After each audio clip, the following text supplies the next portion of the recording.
Oscar Orbos po ba yung papalit kay Toby Nebrida, Sec? Yeah. Oo, siya ang papalit. Nakausap na namin nung Sabado. At pumayag siya na pansamantala munang officer in charge doon as GM. So we're just preparing the papers. Titignan namin yung legalities. Pero sa ngayon, pumayag na siya. Inaalam na lang. Sabi lang niya, I won't stay there for long kasi medyo may edad na yun si former Secretary Oscar Orbos. Sabi niya, he'd rather want to stay as chairman instead.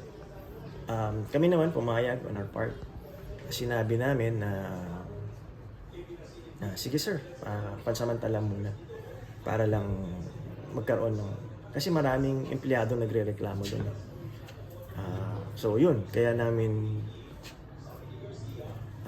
pinagdesisyonan na si Executive Secretary Oscar Orbos muna mag-OIC doon. So former Secretary Orbos will be OIC what? OIC General Manager. And at the same time, if our legal will permit it, OIC, Chairman of PTV4. You mentioned reklamo. Can you give us Yes. specifics? Kahit Baka po may, ano po yung mga nakarating? I don't have specifics pero okay na muna yun. Kasi sabi ng boss ko dito, sabi ng kaibigan ko dito. Hindi, okay na muna yun.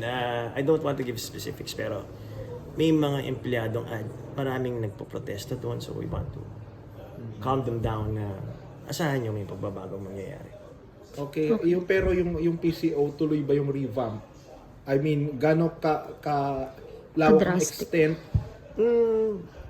As you know, the Executive Secretary came out with an order na lahat ng presidential appointees ay mag-submit ng courtesy resignation.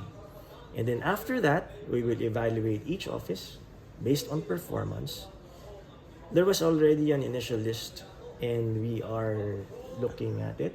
And of course, the performance of the people who are heading each office. When do you intend to complete the staffing under your watch? There's a lot of things to do kasi, not just the staffing, but of course, our goal is to bring the programs of government to the people. Yun ang pinaka-goal namin. So, sinasabay-sabay eh. So, aside from the revamp that's gonna happen, may mga issues ng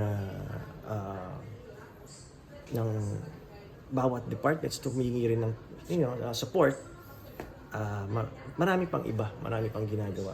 Buti nga lang at nandyan si Yusek Claire na yung issues of the day, siya naman ang So, kailan makompleto yung at least yung top officials, yung senior officials, yung mga USEC, ASEC?